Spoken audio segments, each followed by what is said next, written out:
مجھے پتا نہیں کہ سادھوی پرگیا ہندو ہے یا افضل گرو مولانا مسلمان ہے. میں مسلمانوں کے نام پر کیول ایک مسلمان کا خاندان جانتا ہوں, رامیشورم کے اللہ کے بیٹے کا خاندان, جو جب تک رامیشورم کے تیرتھ یاتریوں کو مندر تک پہنچاتا تھا اور جتنی دیر میں تیرتھ یاتری مندر کی پریکرما کرتے تھے اتنی دیر میں ناؤ میں بیٹھ کر فزکس کی کتاب پڑھتا تھا, جس کے ایک کان میں گیتا کا شلوک اور دوسرے کان میں فزکس کا منتر گونجا ہے. میں بکری زلفوں والے اس عبدالکلام کو سلام کرتا ہوں. کیول سلام.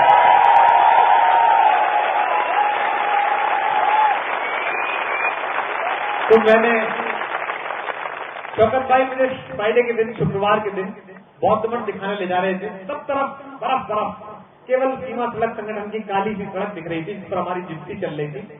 اچانک انہوں نے دوپہر میں مجھ سے کہا 12-1 بجے کی تمہارا صاحب گاڑی روک لے کیا. مجھے لگا ان کی تو پراکرتک پیڑا ہوگی, تو اس میں تو رام دیو جی بھی کیا کریں گے, وہ بھی کہتے ہیں کرنے سے ہوتا ہے, ہوتا ہی ہوگا. تو میں نے کہا چلو روک لو, اس سے اچھا باہر ہی ہو جو ہو. انہوں نے گاڑی روک لی. میں کپڑوں سے ہی سندھو ندی پر بیٹھ گیا. مجھے لگا کہ یہ میری ماں ہے جس کے کنارے لاکھوں برس پہلے میرا پوروج آیا ہوگا اور اقبال نے کہا ہوگا اے آب موج گنگا وہ دن ہے یاد تجھ کو اترا تیرے کنارے جب کارواں ہمارا سارے جہاں سے اچھا. اچانک کو انہوں نے اپنی ٹوپی اتاری, ایک کپڑا بچھایا برف پر, ایک جالی دار ٹوپی پہنی اور نماز پڑھنے بیٹھے. دوستوں مذاق میں کچھ بھی کہہ لیں پگڑی پر, لیکن وشو کے اتہاس کے سب سے بڑے بلیدان کا پنہ ہے سرداروں کے نام. دشمیش گرو جی کے 4 بیٹے تھے, 2 کندھار میں کام آئے, 2 سرہند کی دیوار میں.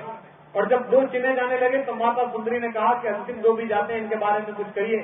تو شری گرو جی نے فرمایا 4 ہوئے تو کیا ہوا, جیوت کئی ہزار. اگر 4 چلے گئے تو کیا ہوا, ہزاروں بیٹے جلتا ہے. یہ لڑائی ان میں لڑی آزادی میں ہم ساتھ تھے. جہاں مسلمان مل بیٹھے ہوں گے. جلیانوالہ باغ ہتیا کانڈ کے سمے صبح انگریزوں نے پریس بریفنگ میں یہ کہہ دیا کہ گولیاں اس لیے چلانی پڑی کہ پٹھان بھاگ رہے تھے.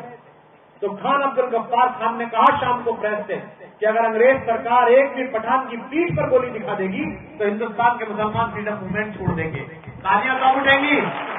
2 دن پوسٹ مارٹم ہوا, 73 پٹھانوں کے شو نکلے, لیکن سب کی چھاتیوں پر گولیاں تھی, پیٹھ پر کسی گولی نہیں. یہ بات ہم نے بنایا.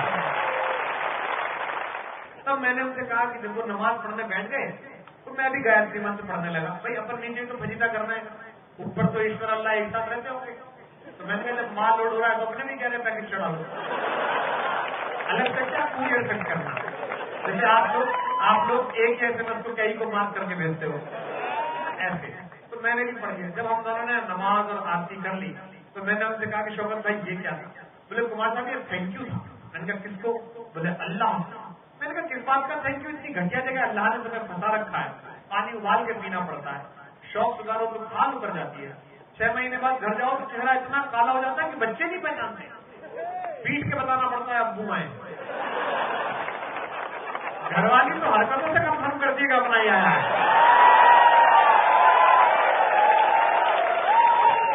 تو میں نے کہا ہم کو اگر ہنومان جی پھنسا دیں تو ہنومان جی چلا ہمارے کہ خود تو منگلوار کو بھگوڑ میں چنے کھا رہے ہو, ہمیں یہاں پھنسا رکھا ہے.